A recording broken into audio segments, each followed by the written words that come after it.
Bonsoir à tous, il est 19h, voici les titres de notre journal. Représentant le président de la République Abdelmajid Tebboune au sommet international sur le climat qui se tient à Stockholm, le Premier ministre Ayman Ben Abdelrahman expose l'expérience de l'Algérie dans la lutte contre la pandémie de coronavirus et ses efforts pour soutenir les pays de la région du Sahel. Nous l'écouterons dans un instant.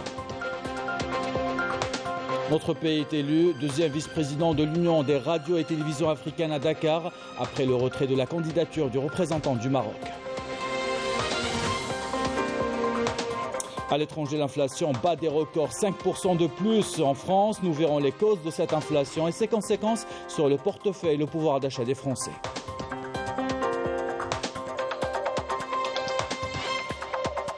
Les Marocains ne lâchent rien. Des centaines de manifestations sont organisées chaque jour dans les 4 coins du pays pour dénoncer une situation socio-économique insupportable. Enfin, nous vous emmenons à Boumerdès qui ambitionne cette saison estivale attirer 4 millions de touristes. Elle compte sur les nouvelles infrastructures hôtelières et sur l'amélioration de la qualité de service. Voilà pour les titres. Bienvenue à tous. On entame ce journal par l'activité du représentant du président de la République, Abdelmajid Tebboune, au sommet international sur le climat qui se tient à Stockholm. Le Premier ministre Ayman Ben Abdelrahman a explosé aujourd'hui l'expérience de l'Algérie dans la lutte contre la pandémie de Covid-19. C'était lors de sa participation dans un dialogue sur l'instauration d'un climat serein post-pandémie. Le Premier ministre Ayman Ben Abdelrahman a énuméré les initiatives et les efforts de notre pays dans le soutien des pays de la région du Sahel à faire face à cette pandémie. Couverture de Sekina Alien, commentaire signé Malika Bellel. La pandémie du coronavirus et ses lourdes répercussions à travers le monde a été au centre des discussions lors des travaux de la réunion internationale de haut niveau sur l'environnement à Stockholm. Lors de son intervention, le représentant du président de la République, le Premier ministre Ayman Ben Abdelrahman, a mis en avant les efforts de l'Algérie face à cette pandémie. Les mesures et dispositions prises par le gouvernement algérien pour faire face à la pandémie et qui ont permis de limiter la propagation du virus et atténuer les répercussions négatives des différentes activités économiques sur l'environnement, ce genre d'expérience a permis de réfléchir à la généralisation de ces mesures en tenant compte des spécificités de chaque secteur. L'Algérie, sous la direction du président de la République, a consenti d'énormes efforts, y compris financiers, pour assurer la prise en charge sociale et les prestations de base au profit de ses citoyens, en veillant à assurer les services médicaux et les aides sociales qui ont été adaptés lors des 2 dernières années en tenant compte des mesures préventives anti-Covid-19. Une véritable reprise post-pandémie ne peut se réaliser que grâce à une stratégie inclusive qui prend en charge les préoccupations de tous les pays, a déclaré le représentant du président de la République, Ayman Ben Abdelrahman. Il est important d'œuvrer à l'établissement de partenariats internationaux constructifs basés sur le principe de solidarité et en tenant compte de la conjoncture de chaque pays et de ses capacités. J'appelle à cette occasion les pays développés à apporter l'appui technique et financier nécessaire aux pays en voie de développement en veillant à assurer le transfert technologique et à partager les expériences nationales réussies. Le Premier ministre Ayman Ben Abdelrahman a évoqué également la contribution de l'Algérie sur le plan continental et international au soutien des pays de la région sahélo-saharienne dans la lutte contre la pandémie de Covid-19. Et dans une déclaration à la télévision publique, Ayman Ben Abdelrahman a rappelé les différentes propositions faites par notre pays qui ont été prises en considération par les organisateurs de ce sommet international. Parmi ces propositions, celles qui ont été faites par le chef de l'État, Abdelmajid Tebboune, lors du sommet extraordinaire de l'Union africaine qui s'est tenu à Malabo le 27 mai dernier. On écoute le Premier ministre.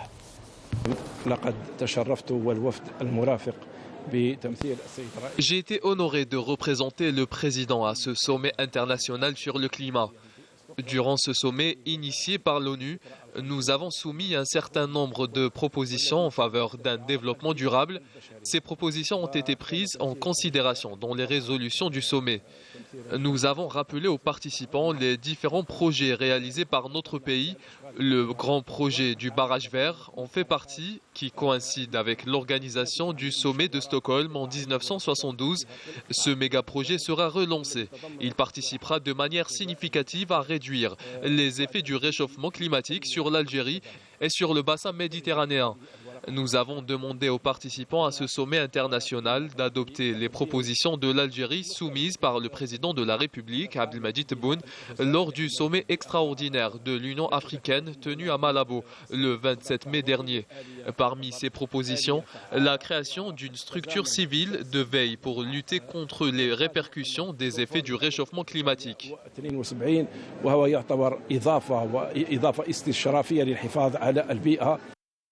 Cette information maintenant lors de la session de l'Union des radios et télévisions africaines. Mohamed Barali, directeur général de la télévision algérienne, a été élu deuxième vice-président de l'Union des radios et télévisions africaines à Dakar, au Sénégal, après le retrait de la candidature du représentant du Maroc. Je vous propose d'écouter le directeur général de la radio algérienne. هذا المساء أشغال الدورة 13 من الجمعية العامة للاتحاد الإفريقي. Les travaux de la 13e session de l'Assemblée générale de l'Union africaine de radiodiffusion ont été marqués par un retour en force de l'Algérie après 3 ans d'absence.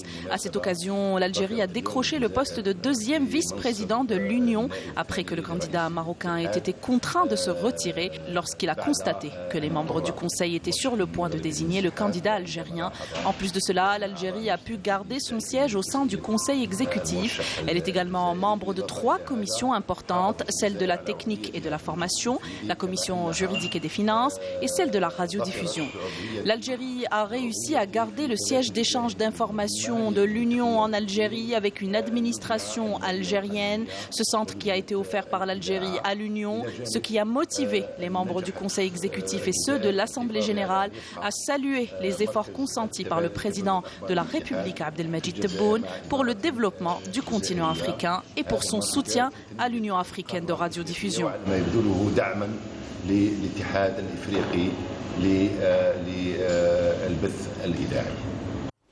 Dans le volet industriel de ce journal, on s'intéresse à un secteur qui retrouve une santé économique après cette pandémie, la production pharmaceutique. Ce soir, on s'intéresse à une entreprise qui alimente les hôpitaux de différents produits. Cette entreprise est spécialisée dans l'industrie médico-chirurgicale. Ces produits sont désormais utilisés dans les hôpitaux algériens et étrangers. Reportage de Manel Abdish, commentaire signé Badia Amarti.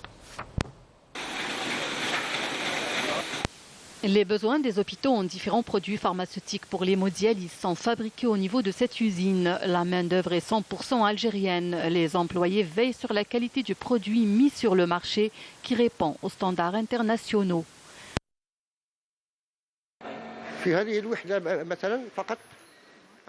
Au niveau de cette unité, nous comptons 600 opératrices. Elles travaillent selon les normes internationales ISO. Nous faisons à chaque fois des demandes de formation pour nos employés. Notre laboratoire fait aussi le suivi de la qualité du produit.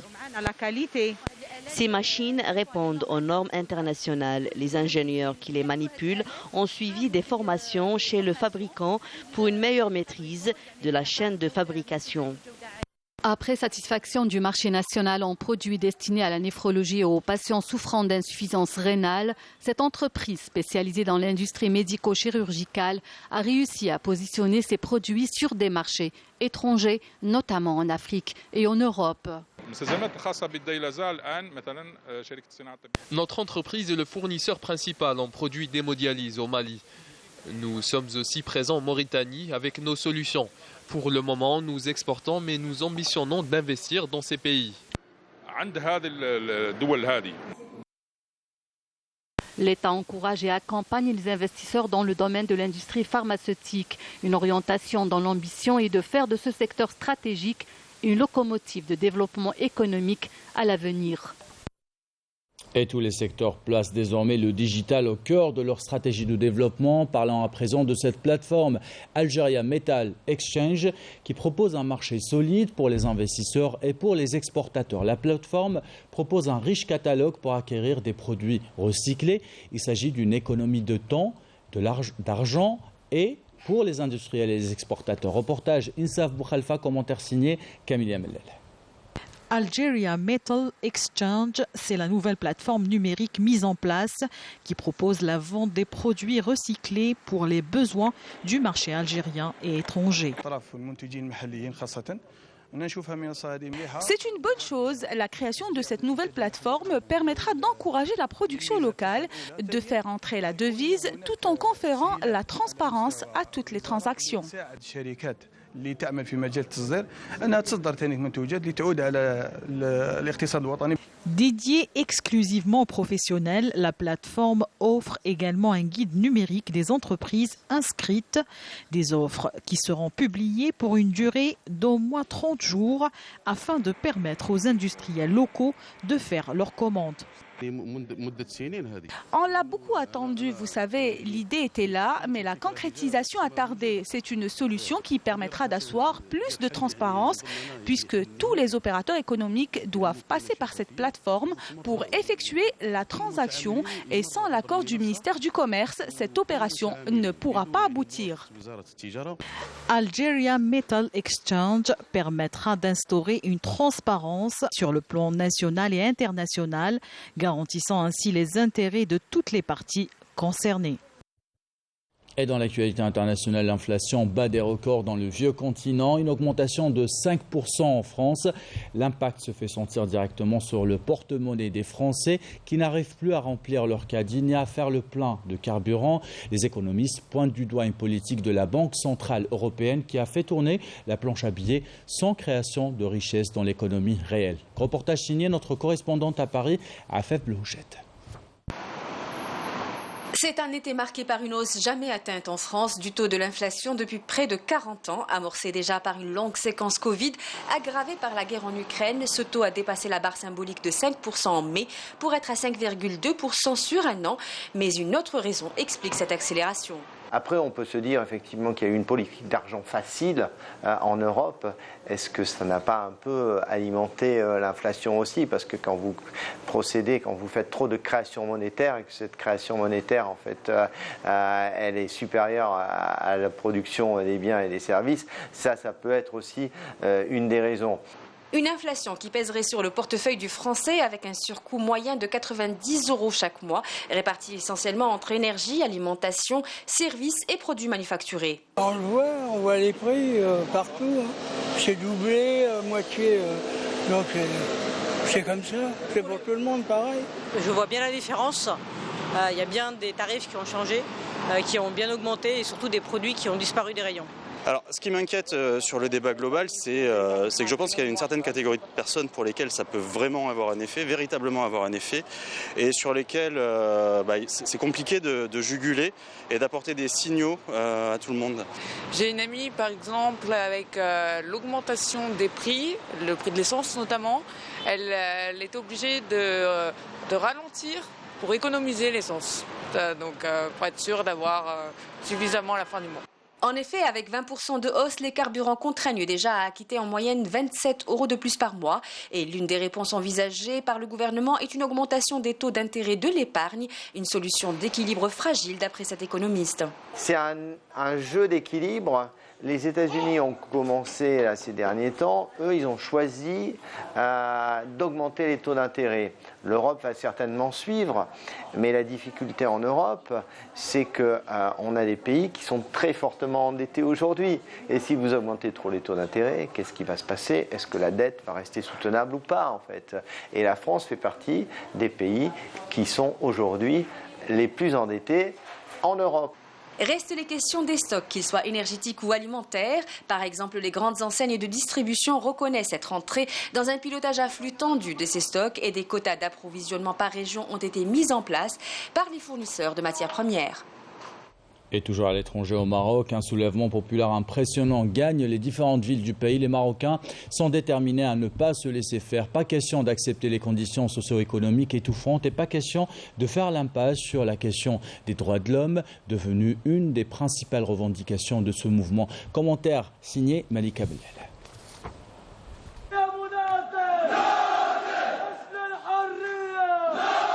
2 jours comme de nuit. Et face à un lourd dispositif sécuritaire, des milliers de Marocains bravent l'interdit et sortent manifester leur ras-le-bol. Le peuple ne cesse de revendiquer une vie décente et de scander des slogans contre l'inflation galopante et les prix élevés des denrées de large consommation devant un régime qui a l'air d'être atteint de surdité. Le citoyen est marginalisé, il est désespéré. Il n'arrive plus à trouver du travail ni à mener une vie convenable et décente. Malgré l'interdiction des sit-ins et des manifestations, les Marocains ne se laissent pas abattre. Ils ne veulent plus se taire et sont déterminés à poursuivre leur lutte pour défendre leur droit à une vie digne.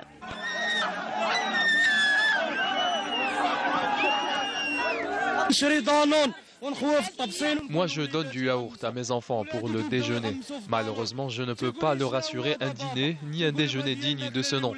Tout est devenu cher et inaccessible. Le peuple marocain n'arrive plus à surmonter cette cherté.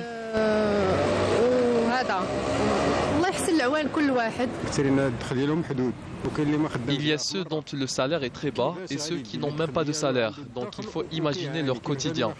Le déploiement d'un important dispositif policier n'a fait qu'attiser davantage la colère des manifestants décidés à aller au bout de leurs revendications.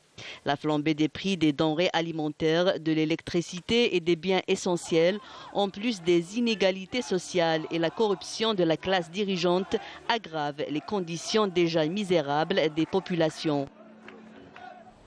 Des conditions dénoncées également par la classe politique. Le chef du groupe parlementaire du Parti de la Justice et du Développement dénonce l'absence du gouvernement du débat public, une absence qui ne fait, selon lui, qu'augmenter les tensions dans les rues. Commentaire signé Yamina Sekchi. La répression des Marocains qui protestent pacifiquement est devenue systématique. Les forces du Merzen font usage de la violence et toutes les manœuvres possibles pour faire taire les manifestants. Pour les Marocains, ces mouvements de protestation ont pour unique but de dénoncer la tyrannie croissante du Merzen qui exerce une politique de marginalisation et d'oppression contre le peuple marocain. Les partis politiques du pays, quant à eux, affichent avec force leur position face au complot de normalisation avec l'entité sioniste. Le chef du groupe parlementaire du Parti de la Justice et du Développement a annoncé que l'absence du gouvernement du débat public ne fait qu'augmenter les tensions dans la rue.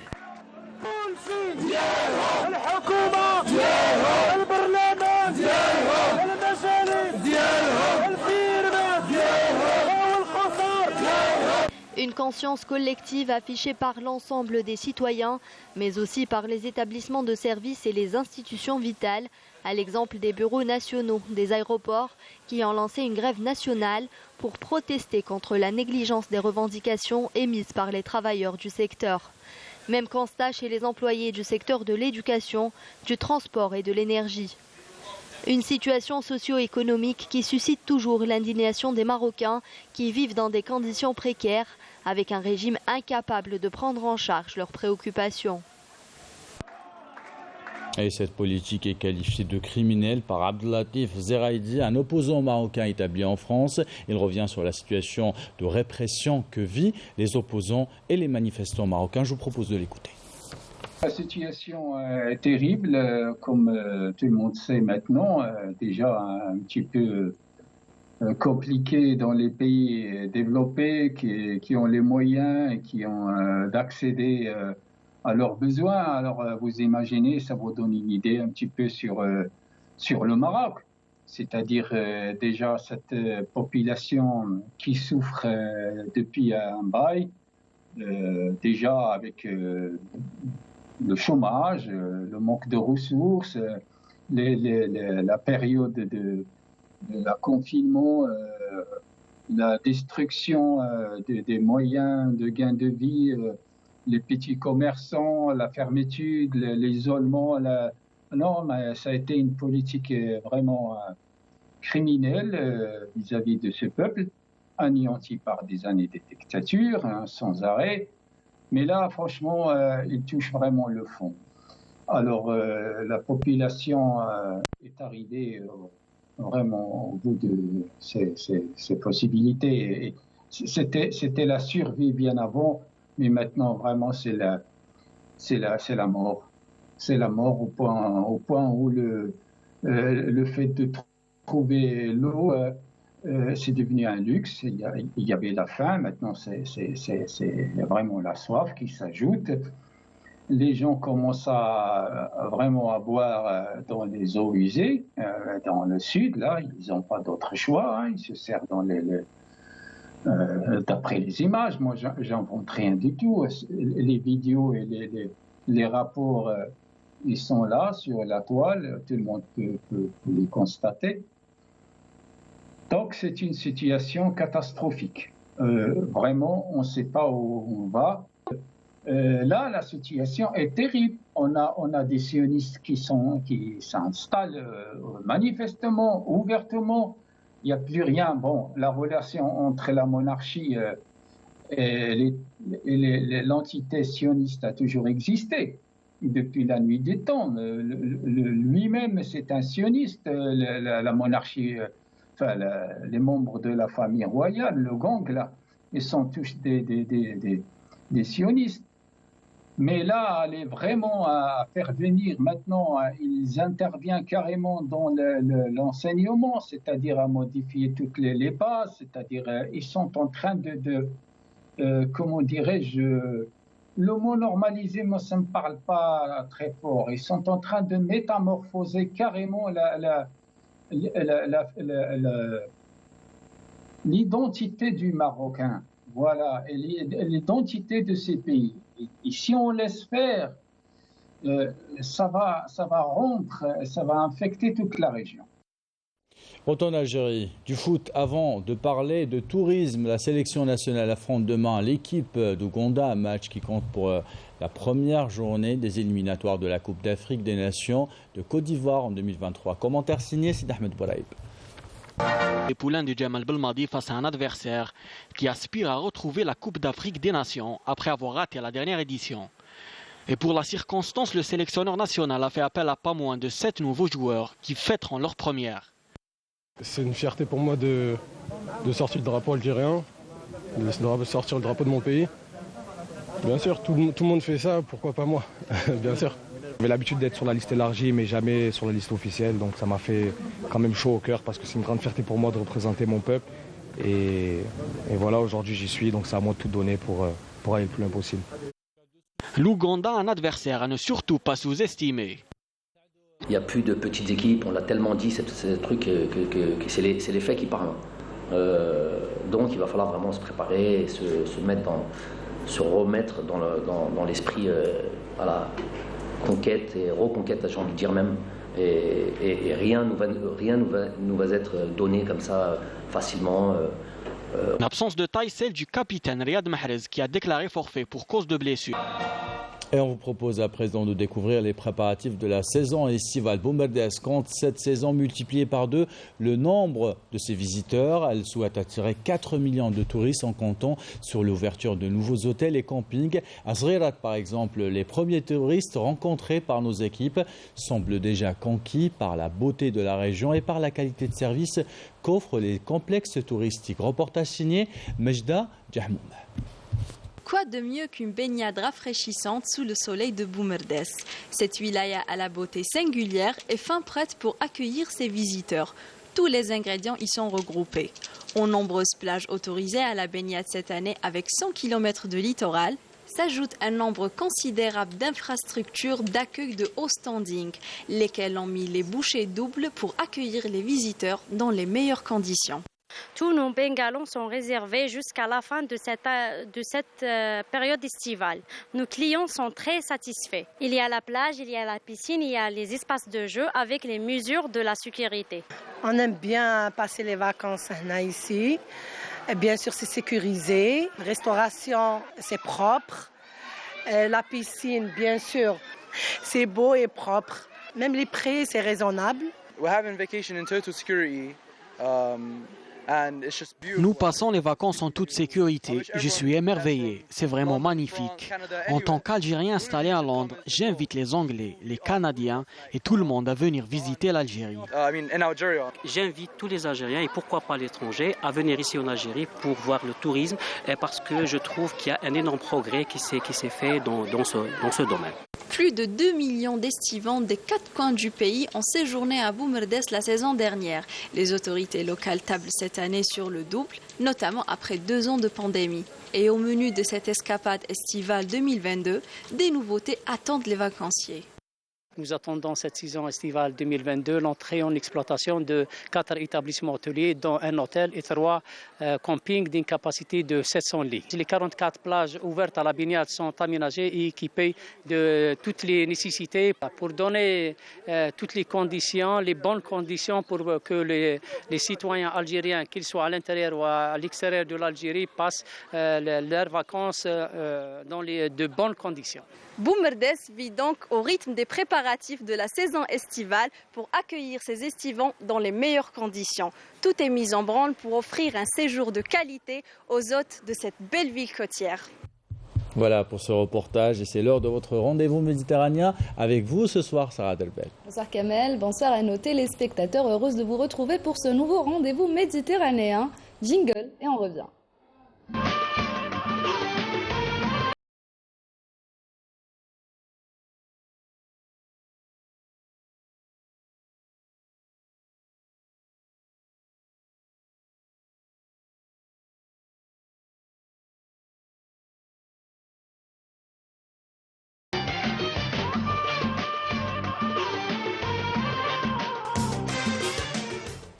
Salutations sportives, bienvenue dans votre rendez-vous méditerranéen et on commence ce rendez-vous avec un jeune homme de 37 ans qui a décidé de relever le défi et parcourir à pied plus de 1000 km de la wilaya de sa ville natale Tébessa vers la capitale de l'Ouest, Oran. Mohamed Ali Zerfaoui a déjà marché 200 km et il se trouve actuellement dans la wilaya de Batna.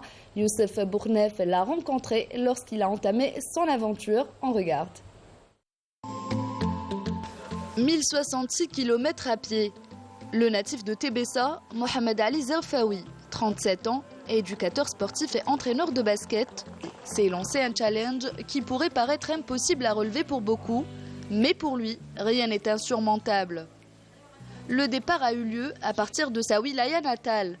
Destination la capitale de l'Ouest, Oran. Objectif, assister à l'ouverture des Jeux méditerranéens. Actuellement, il est à Batna. Il a parcouru plus de 200 km. Nous le félicitons. Cette initiative encourage le tourisme local.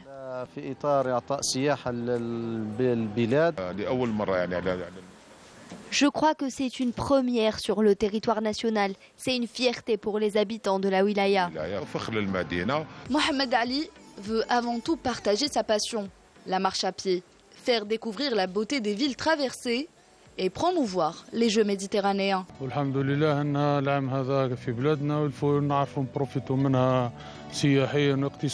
Les Jeux méditerranéens d'Oran sont une très grande manifestation sportive qui verra la participation de 26 nations. Je suis fier que mon pays puisse les héberger.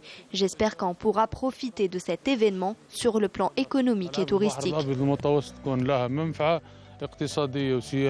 Mohamed Ali devra traverser 11 wilayas. Je ferai 40 km par jour. Parfois, j'en ferai 60. Je passerai par Tébessa, Khenchla, Betnam, Sila, Tismsilt, Médéa, Chlef, Rélizen, Mostaganem et Oran.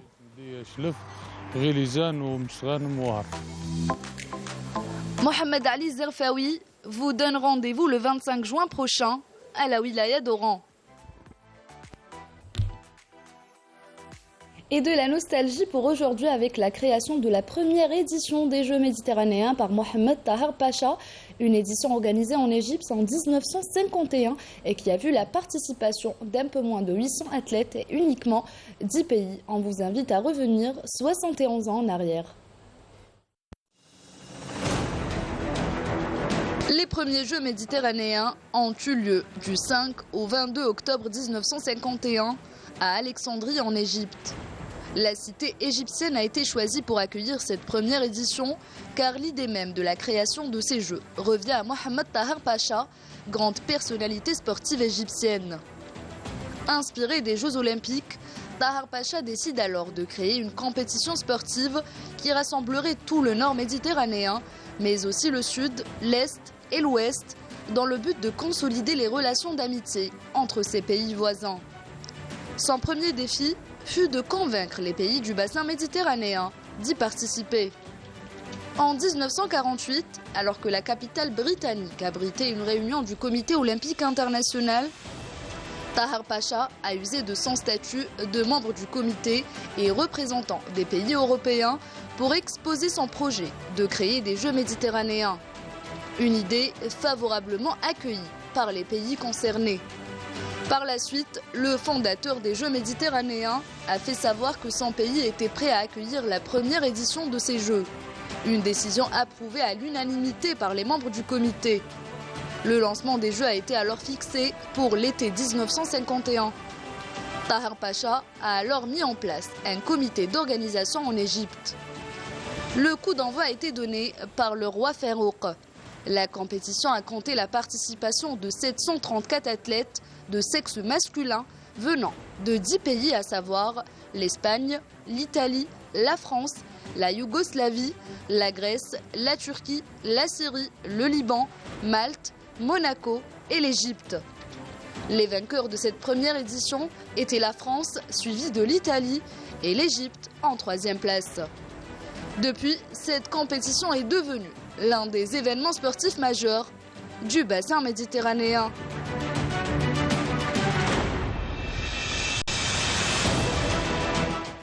Et avant de vous quitter, on vous propose d'écouter des personnalités sportives qui vous invitent à être nombreux lors de cette prestigieuse manifestation sportive. On les écoute.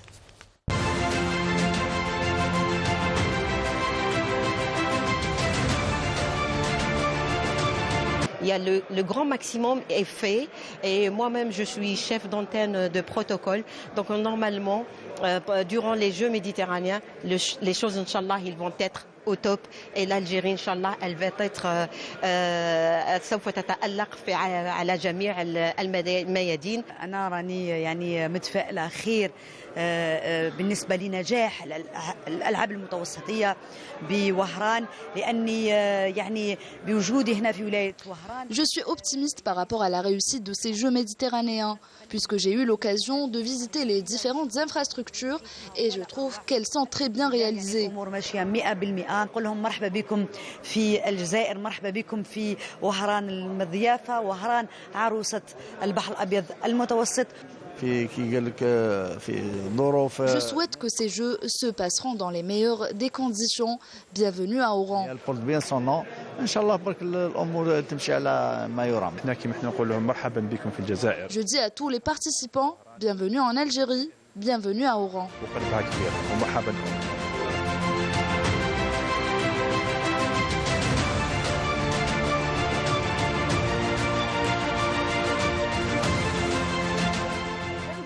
Nous sépare de ces Jeux méditerranéens qui auront lieu du 25 juin au 6 juillet prochain. Et c'est la fin de votre rendez-vous méditerranéen. Merci de l'avoir suivi. On se retrouve dès demain.